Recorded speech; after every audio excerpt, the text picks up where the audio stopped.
I was on Instagram browsing through my feed.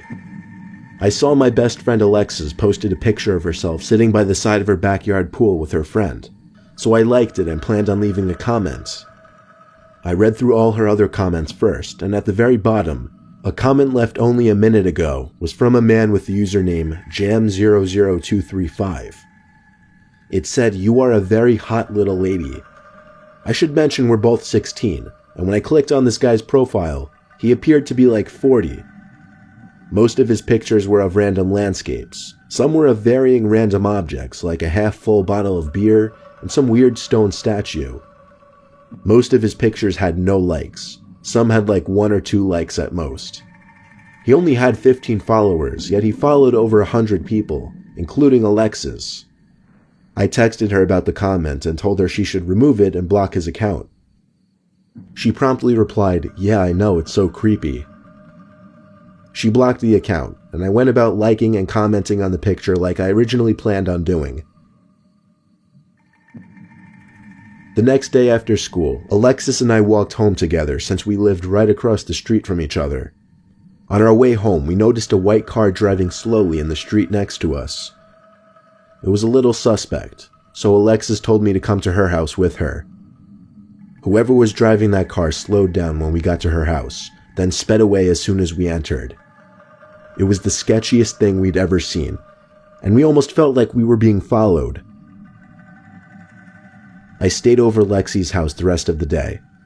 We worked on our biology project together, then we just hung out until late at night since we had no school the next day. It was often that I'd spend the whole day at Lexi's house. This was one of those times. We ordered a pizza since Lexi's parents weren't home. That also meant it was just the two of us in the house, so we were being as loud as we wanted. We heard a knock at the front door of the house, just slightly though since we were upstairs in her room. Alexis went downstairs to open the door, but she's a really cautious person, so when I didn't hear her open the front door, I had a feeling she was peeking out the window to make sure it was the pizza guy. I was confused when I heard her quietly rushing back up the stairs into her room. She shut the door and looked at me with her mouth wide open and said there's some creepy guy on her stoop. I didn't believe her. I thought it had to be the pizza guy. I went downstairs with her to check the window. There was no one on the stoop though.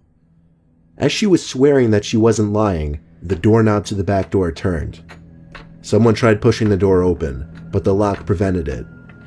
We looked at each other with horrified expressions on our faces and ran back to her room. She locked the door and sat in fear on her bed.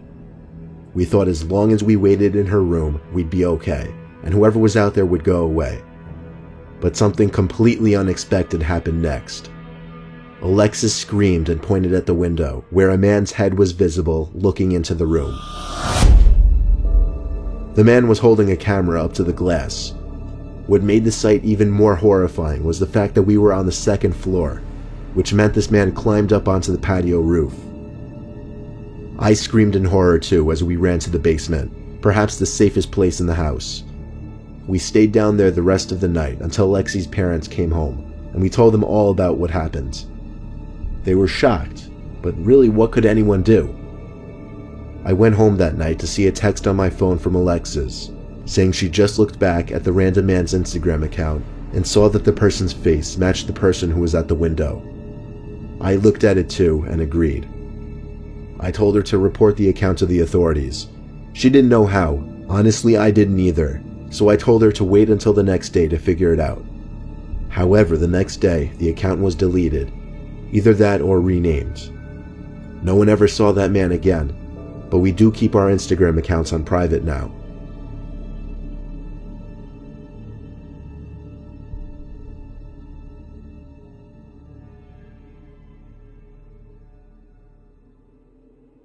My friends and I have a Snapchat group together, which means when someone sends a picture to the group, everyone gets the picture.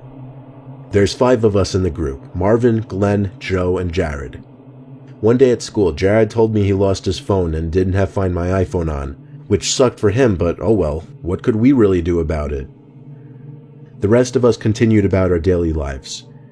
I was at the gas station and saw a funny-looking guy who looked like he didn't know how to use a gas pump, so I thought it would be funny to sneak a quick video of him and send it to the Snap group that I had with my friends. I got home and checked Snapchat and saw the snap was opened. I checked which of my friends opened it and was kind of surprised to see Jared's name under the opened list. I texted Jared asking if he found his phone, but the text never said delivered. I asked all my other friends if they'd spoken to Jared about his phone. Joe said he was hanging out with Jared as we spoke. He also said Jared did not find his phone. He put Jared on the phone for me and told me to come over. When I got to Joe's house, he and Jared had already thought to look at the snap map to see that the location had not been turned off, and it said whoever was using Jared's phone last opened it 4 minutes ago. Its location was an abandoned construction grounds. Ready to go kick some ass, or at least thinking we were, we agreed to drive down to the construction site. Getting there was quick and easy, but hopping the fence and navigating in the dark was a different story. According to the snap map, Jared's iPhone was somewhere in a big abandoned building in front of us. The three of us, all above 6 foot, definitely felt we could get the better of anyone in a fight. But what was this person doing in this building at this hour? The situation was just too unsettling. We found a big hole in the wall where we could enter the building. Joe and I used our phone lights to find our way through the building. It was cold and empty in there, besides the rubble and graffiti everywhere, and every little sound created an echo. The last time Snapchat updated Jared's location was 5 minutes ago, but the location was right on top of us. It didn't seem like anyone or anything was on the first floor, so we went to the second floor. We found ourselves in a big empty room. Joe checked the location of Jared's phone one more time, and it appeared that all 3 of our phones were in the same exact location, which was weird. Where could his phone be? The sound of a digital camera shutter, accompanied with a blindingly bright flash coming from an adjacent room, made the 3 of us freeze like a deer in headlights. Then Jared was the first one to run for it, screaming. Joe and I followed suit, running back down the stairs and out the hole to the outside. We got to the car and drove back to Joe's house. On the way back, Joe and I got a Snapchat from Jared's phone. I was the first one to open it, and it was a picture of the 3 of us standing in that room with the caption, "Run." We never went back to that building for his phone. In fact, after that, the location on Jared's phone was turned off, until, of course, Jared signed in on a different phone.